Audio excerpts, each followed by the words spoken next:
Hey everyone, welcome back to the Silly Points podcast on YouTube. I'm here with Aayush, Rishi, and Aakash, and we're going to be talking about our ODI 2010s Decade 11 team. And yeah, just before we get started, the ground rules 1 through 4 have to be in their original positions. Wicketkeeper, Preston, has told me to say it's Saha, and Rahane is your number 4. But those are our ground rules. If you don't agree with those, you have to leave the podcast right now. But yeah, while we're going through this, you guys can just formulate your own ODI teams and put them down in the comments so that we can see them as well. But yeah, hope you guys enjoy. So for our openers, who wants to get us started? Okay, let's do the trivial opener first. Okay, who does not have Rohit Sharma on their team? All right, solid. Okay, so I think we all Cool. agree on Rohit. Okay, yeah, 2013 to 2020, 2019, highest run scorer. The move, one of Dhoni's best decisions was to make him open. It's too easy to pick him. 3 double centuries. Too easy of a pick there. All right, second opener. I got Hashim Amla. Yeah, me too. All of us. I have David Warner, and just for the reason that I think, because I was also like Hashimama's record is too good. I think it's almost as close to Virat Kohli as anybody else. The only reason I have David Warner is I think Rohit, he starts slow, right? So Rohit, after he hits his 100, is not the Rohit that's batting from 0 to 100. Between 0 to 100, he takes up some balls. It takes him some time to get into the game. And I think if you have Hashim Amla also with him, you have the risk of very slow starts sometimes, which I think could like put a lot of pressure on your middle order. I think with Warner, if he's hitting those quick 20-30s in the power play, I think it'll help Rohit also just ease into his role. It's something that Shikhar Dhawan does for him as well. He'll get off to some quick starts and then Rohit can just bide his time, get more aggressive later on. So I had David Warner just for that reason, to just add a bit of aggression early on. Yeah, when I first drew my team down, I had David Warner as well. Mainly because I kept thinking Hashima batted at 3. But I think the reason I went with Amla over David Warner was Amla's played all 3 World Cups in this decade. So I took a lot of importance of playing World Cups this year. So the records are very similar, Warner and Amla, but Amla's average is higher and his strike rate's a little lower. But I think in this team we can afford the strike rate drop off. I think another reason why I picked Hashim Amla's every year it's like Kohli fast 6,000 runs and then Hashim Amla breaks that record. Kohli gets another 1,000 runs, Hashim Amla breaks that record, and he just dominated. Him and DeCock and in their period just dominate ODI cricket for a while. He's been part of so many 400 scores that South Africa made, but David Warner's not a wrong choice. He was the backup option for me, and he's also a left-hander. So yeah, it's definitely worthy. That's definitely a worthy pick. It looks like in our combined 11, we'll have Amla 3-1. Are there any other dark horse picks y'all were thinking of? I was thinking of the No, English not for me. Roy Bears. That one's there. Finch probably. Yeah, there's a lot of openers. Guptill maybe. Nah, we don't like New Zealand players here. That's good. I even thought of Dilshan because you have to look at 2011. He was definitely up there, but I think the other Warner and Amla played the entire decade, so I looked at them. Yeah. 3. Do we have to debate Kohli? Nah, I think Kohli just like who else do you want? Like The only I think other- between. Sorry, go for it. The only other player that really sucked to leave out was Sangakkara, especially with the World Cup he had in 2015 and his 2011 World Cup as well, and the fact that he's one of the greatest batsmen who played one-day cricket. Roots in the conversation, right? Probably. Roots in the convo. Kane Williamson's in the convo, Williamson. but yeah, they both had extremely good 2019 World Cups. There's a lot. I mean, obviously the Fab Four are all bad at number 3. I don't think Steve Smith's up there in that convo though yet. But yeah, I think Kohli's the ODI player of the decade, so there wasn't really a debate. I think 4. Okay, number 4. I think this should be the interesting one. I'll mention my name last because I think mine will not be the one y'all picked. I went ABD. I went with Ross Taylor. Let's go. I also went Ross Taylor. Aayush? Yeah. I had AB de Villiers as well. Okay. Akash, do you also have AB de Villiers in your team? Yeah, I had him at 5. I have him at 5 too. Yeah. So, Okay. So I don't know. Did Taylor play 5? Yeah, I think he Taylor did, always right? batted. Taylor batted at 4. He played all the World Cups. Since 2015 onwards, he's at the second highest average after Coley. So I I couldn't. think you'll see why I sort of didn't include it. My structure was a bit different towards like the middle order. Yeah, AB de Villiers was. I think he was 5 when South Africa had the golden team, and then he was 4 when it became when a lot of players retired. So, it's definitely fair to put him at 4 or 5. I think with this team, I'd love to see him as a finisher, so I put him at 5. So, Akash, about Surge and Aayush, who would you put at 5 then? So at 5, depending on I guess where you want to put them, because both of these players have played at a couple of different positions. I had either MS Dhoni slotting in at 5. I do think he's either at 4 or 5. He's at his best because it gives him some time to settle in, and then we all know how destructive he is at the end. But I also think somebody who is slightly a bit of a dark horse that could slot in at number 5 is Shakib Al Hasan. He always gets you a lot of runs and wickets too. Like he's somebody that's just steady. So I had either him or Dhoni slotting in at 5. Okay. Yeah, our teams are similar. Usually just different positions. I have both Shakib and Dhoni in my team as well.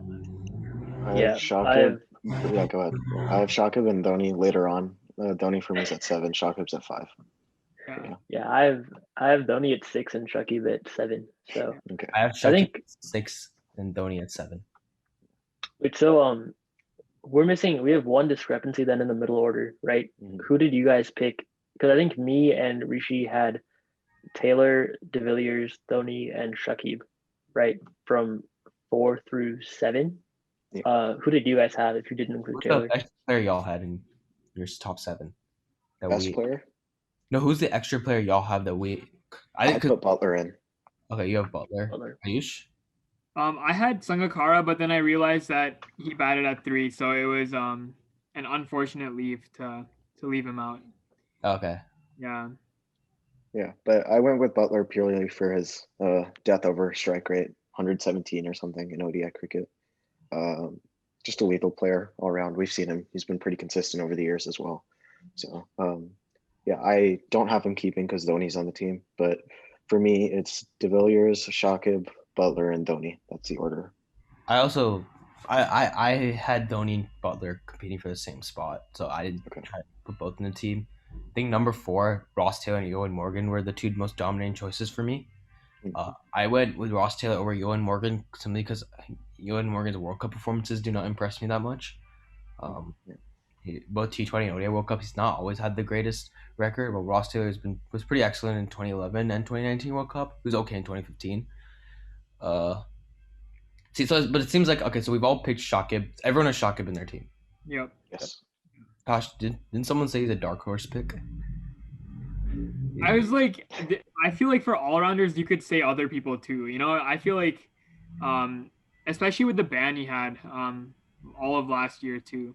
His ban was mostly during quarantine, so it ended up not having he got really lucky in that sense too. Yeah. Anyways, the team didn't play.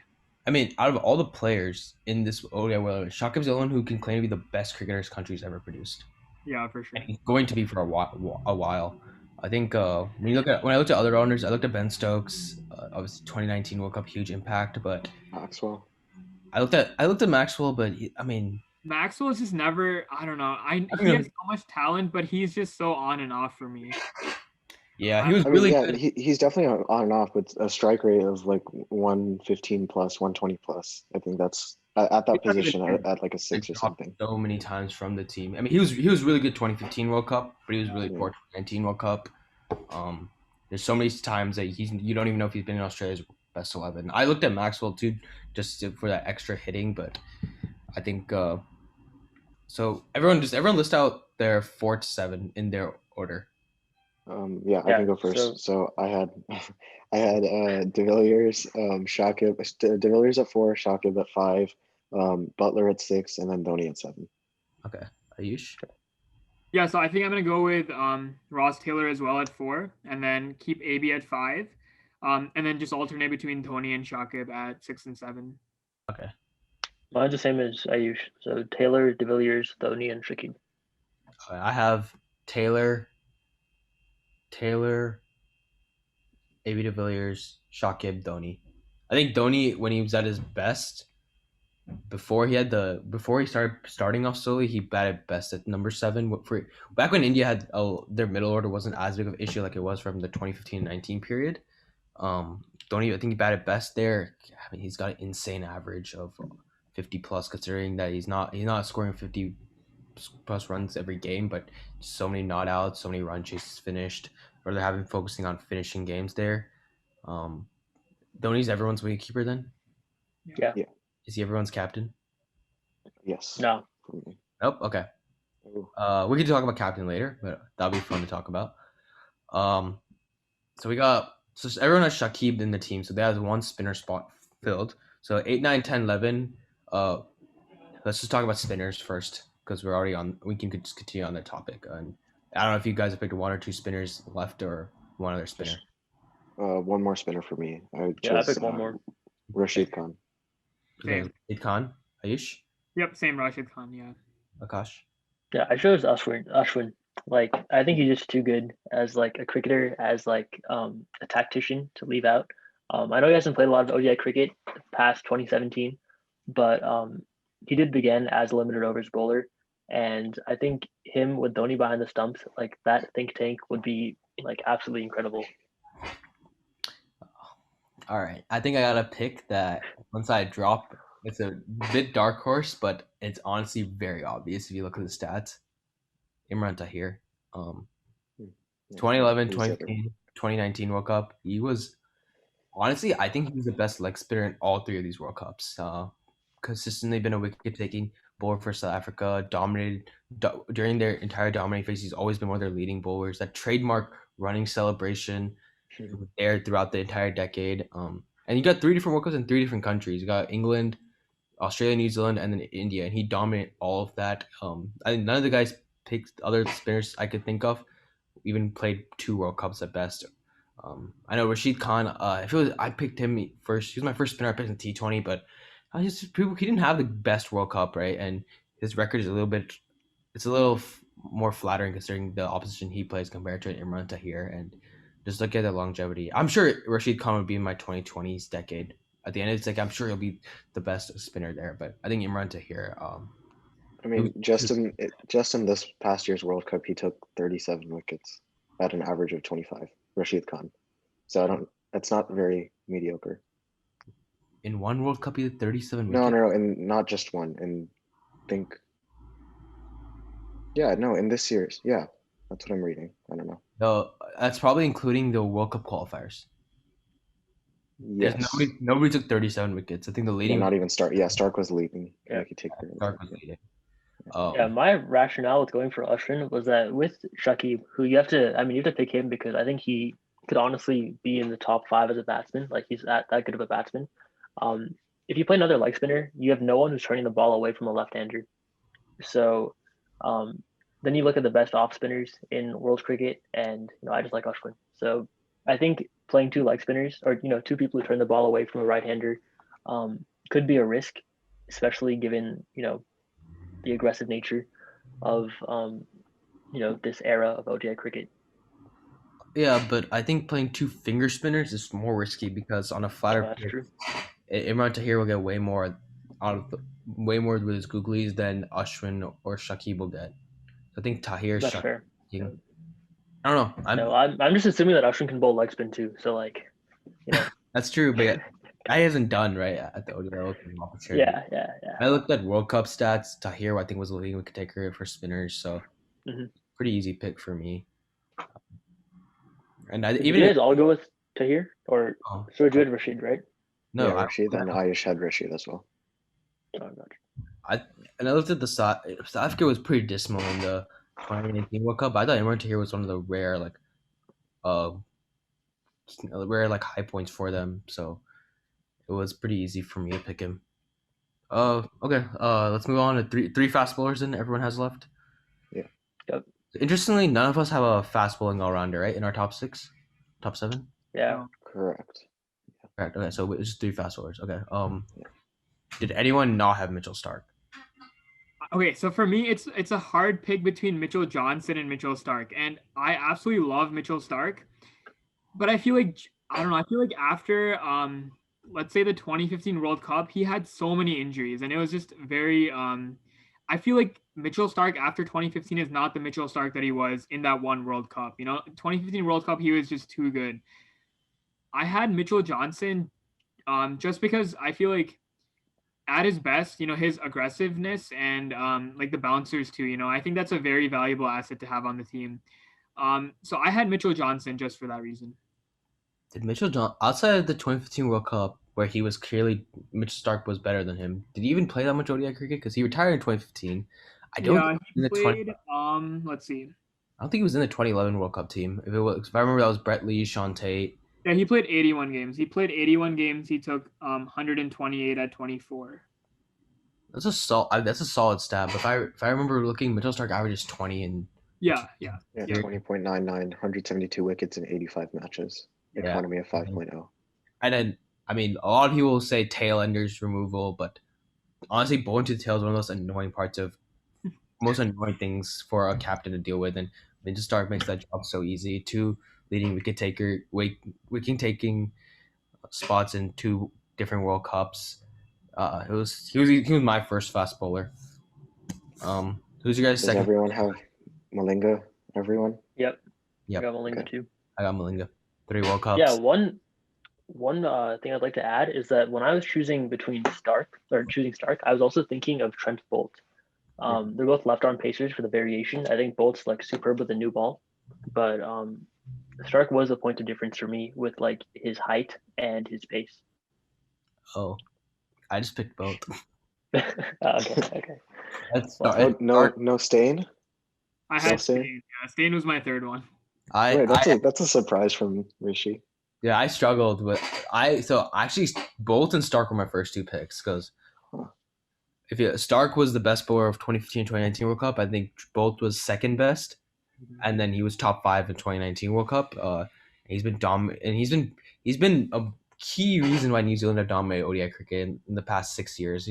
I just think of the images of Brendan McCullum putting 6 slips in an ODI match and Trent Bolt swinging the ball, and this is right after Brendan McCullum himself has batted and he's just swung crazily at the ball while batting, and Trent Bolt's coming here with 6-7 slips, and he's just been so good. The reason I went with I think Stain over Bolt for me was mainly because it's new ball bowling. Stain's just better at it, and you need one of those bowlers.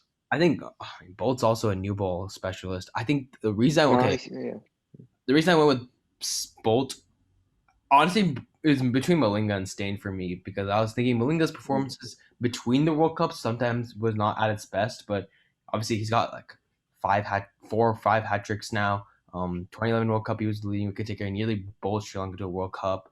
He was okay in the 2015 World Cup. He had his spells in there. And 2019, at his age and the fitness levels he was at, which was not very high, he was still one of Sri Lanka's best bowlers.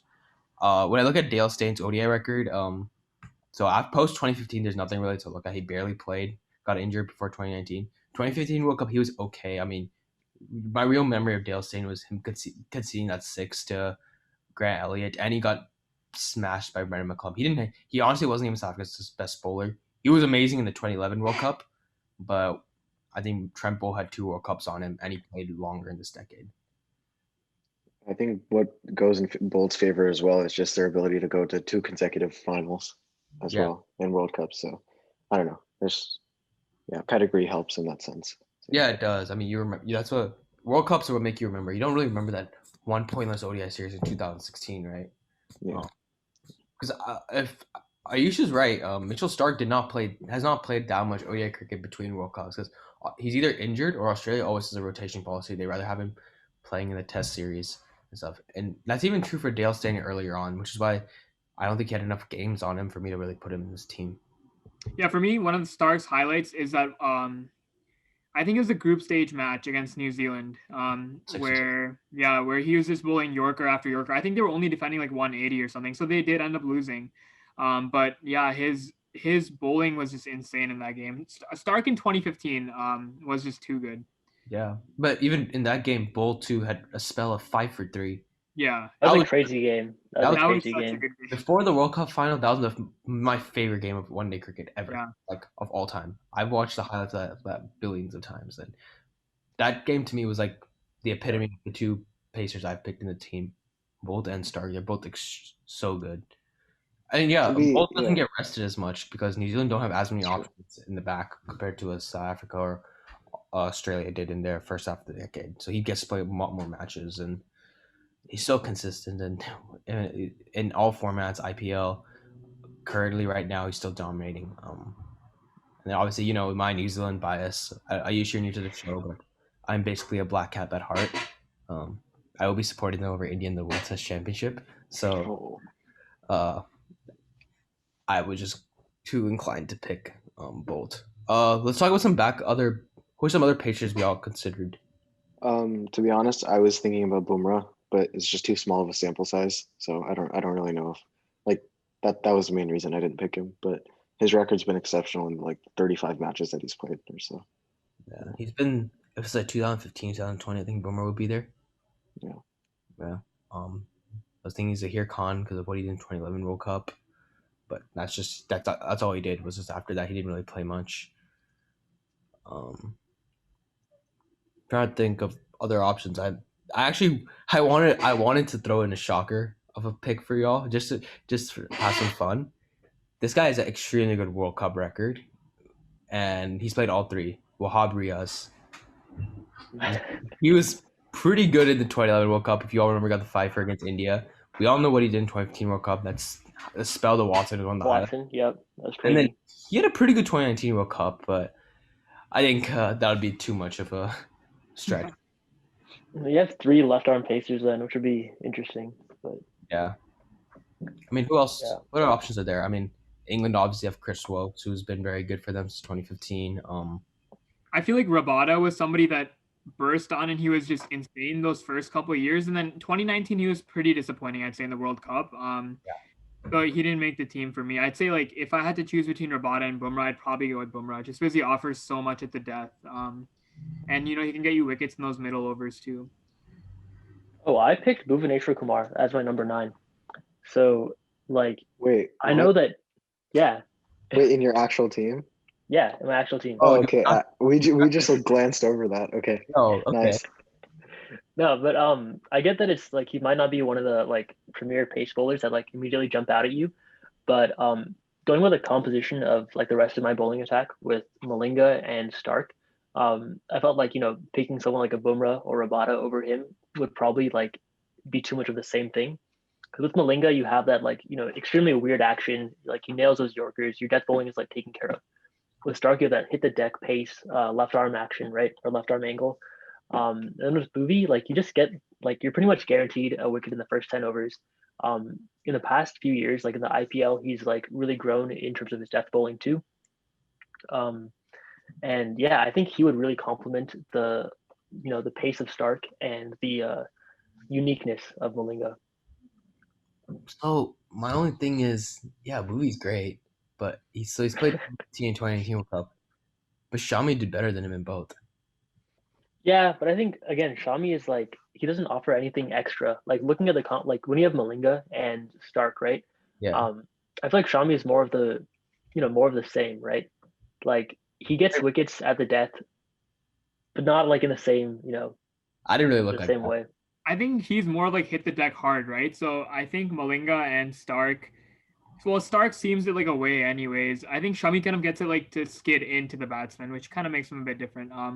But yeah, I see what you're saying with Bhuvi. Like, I really didn't look into picking different bowlers based because like I looked at who the 3 best fast bowlers are and who the best legs. That's fair. Yeah. Was for a World 11. I think no batsman would not want to face this team anyways. No matter the bowling. True. Now I'm just incredibly biased towards Bhuvaneshwar Kumar and Ashwin, so naturally they get a spot in my 11. I knew no matter what the statistics show me, I was going to get Ross Taylor and Bhuvi team. Ross Taylor and Trent Bolger's team. I'm surprised y'all also had Ross Taylor because I feel like his record is always spoken under about, especially in ODI cricket, where he can honestly claim to be a better batsman than Kane Williamson in that format at least. He was crazy. Yeah. Yeah, Kane Williamson has the World Cup on him though. That's the thing. He did a lot better than Ross Taylor, but outside of that, Roster is dominated. Yep. I think we all had Dhoni as our wicketkeeper. Butler was there, obviously. Did anyone think of any other options? Quentin de Kock has obviously been a powerhouse. Bairstow. Yeah, but he would be opening, right? And those positions are taken also. Yeah, those positions are taken. What other wicket-keeping options are there? Have we finalized our captain? No, not yet. We have not got to that. Okay. I think, but the three of us already said we had Dhoni, right? Right. Yeah, Who did not have Dhoni? Akash didn't have him as Yeah. captain. It's Alright. probably gonna be I like have Ashwin or Ashwin something. captain. Yeah, see? Oh, Yeah. Okay. Akash is coming. Dhoni can be vice captain. Like, I feel like, Dhoni played quite well. He was still like a very vocal leader in the team, even like when Kohli took over. So like, I think Ashwin's tactical genius, let's say. He's not even been a captain. Yeah, but like, come on, if you look at the way he's captained the IPL. He captained like 2 years for Punjab, and it just was. I know you can't really like blame it entirely on him, but I don't know. I feel like I can pick him over Dhoni. Yeah. Who's your vice captain? Bovey probably. Dhoni. Yeah. Okay. Yeah. I mean, like, the only way I could have had not seen Dhoni as captain is if I went full Lakshya on y'all and I said I'd roster Eoin Morgan and then had him as captain, because we all know if Lakshya was here, Eoin Morgan would be his captain. There's no way he would not be in the team. Yeah. I mean, personally, I don't know how highly I would rate Dhoni's tactical skills, like as a manager and like in terms of selection and fostering like a solid dressing room atmosphere and like blooding new players. Like, he's fantastic, right? But as like a pure tactician, especially like, obviously this is in Test cricket, right? Back when India's bowling stocks were pretty limited, as a captain, he was also like not that aggressive. And I feel like his value to the team is not so much in terms of tactics, but more in terms of like the energy he brings to the team. Yeah. And so you can have him for that reason, and then you have, someone else for the actual captaincy. I mean, the poor dude had to go to Australia with Praveen Kumar. It's illegal. What could you do? That's true. Meanwhile, Kohli has 5 bowlers injured, and he still has a better bowling attack than Dhoni ever had. Yeah, that's fair.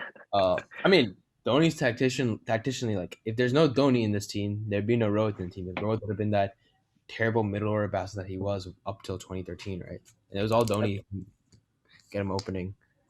Look, I think Dhoni just gets the best out of his players. I think in cricket a lot more than tactics, because tactics are important, but I think till your players believe that they can do well, I think there's some quote like cricket is 50% confidence and 50% skill, right? Like, your skill does matter, but till you have one, a clarity of role of what you're going to do in this team, and two, like a good backing from your captain. Like, I've played on a lot of teams where, sometimes if the captain is a little too aggressive, it puts a lot of extra pressure, on the players.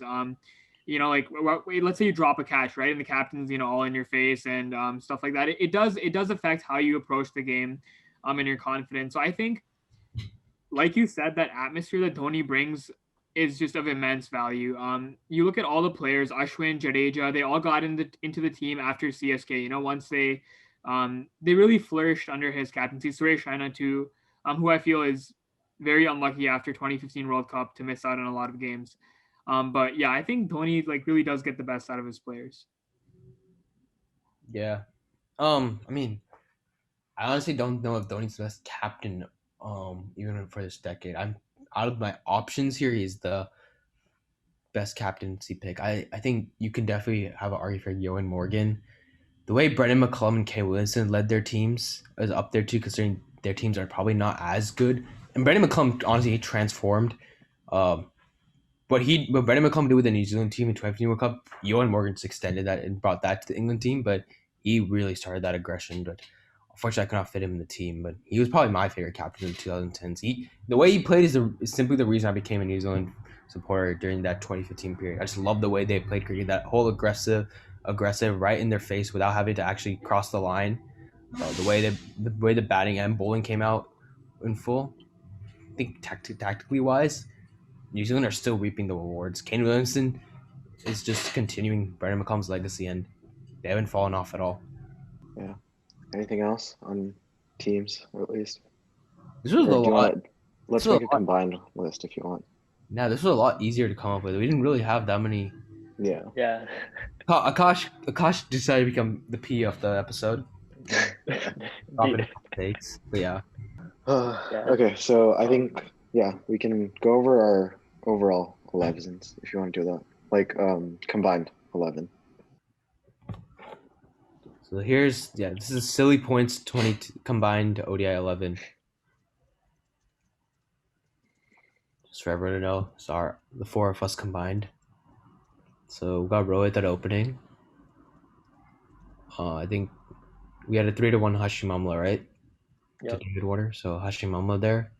Mhm. Number 3 is some dude named Virat Kohli. He's a okay player there. 4, who do we have more? Ross Taylor was the one. Did he get the most votes? Okay. Yeah, because I said De Villiers here, but yeah, you guys put him at 5. We all had De Villiers. We all had Shakib. We all had Dhoni. I think. Yep. Shakib. I think Shakib at 6 for me makes more sense than Dhoni at 6. I mean, But that's like. I'd play. I mean, Shakib started batting at 3 for Bangladesh in the World Cup, and that's when he came at his best World Cup. Before he was at 5, 6. Yeah, I think it depends on the. Who's our other option? Dhoni's 7. The only other debate was you had Butler. I had Butler, but yeah, that's not majority at all. Yeah. So then Shakib here and then Dhoni after makes sense, right? Yeah. Mitchell Dhoni has no one else after him in the tail, but I mean. That's fine. I think that's fine. Honestly, we're lacking on something. It's a 6th bowling option. Mitchell Stark's good enough. That's one I think at 8. Who are the other options? I think Rashid Khan had more votes than Tahir. So Rashid was here, I think. Right? Yeah. I mean, they're both. Rashid Khan can bat. Yeah, that's fair. Ashwin's not making the team. I'm sorry. Definitely not making the team. Yeah. He's gonna be captain then. Let's stick with this guy. Malinga. I think we all had Malinga, right? We all agree. True. And then probably at 11, right? It was Bolt, Stain, and Bolt and Stain. That was the thing. Booby. Who said Bolt? I said Bolt. And then Stain was me. Who else said? Aayush, what did you have? I had Bolt as well after Bolt. Okay. And then Aakash, you had Bolton. Bolt. Okay. I had Booby, I guess, at that slot. Oh, yeah. Okay. Yeah. Okay, so that's our team. Yeah, no. All right. Bolt. And then we got wicketkeeper and captain. So let's look at this. So we got 3 Indian players, 2 Kiwis, 1 Sri Lankan, 1 Australian, 1 Bangladeshi, and 1 South African. 2 South Africans. Good variety. So interesting. We don't have a single English player. We dropped Lakshya for 1 podcast, and this is what happens. And this is what happens. Yeah. But to be fair, I think what makes so obviously when you look at the England team, there's probably no players pre 2015. Mm-hmm. I think one thing this actually is a good thing about England team. You have a different player scoring for England every match. You don't have the same player scoring every game for them. You have because all 6, 7 it's been pretty consistent for the last 4 or 5 years. So it's hard to put Roy, hard to put Bairstow over these 2, but even though they're super consistent, Root's not better than Kohli. Morgan and Taylor's a good debate to have, but that's close. It's between ABD and Stokes. I'm surprised nobody mentioned Ben Stokes. I'm honestly kind of surprised.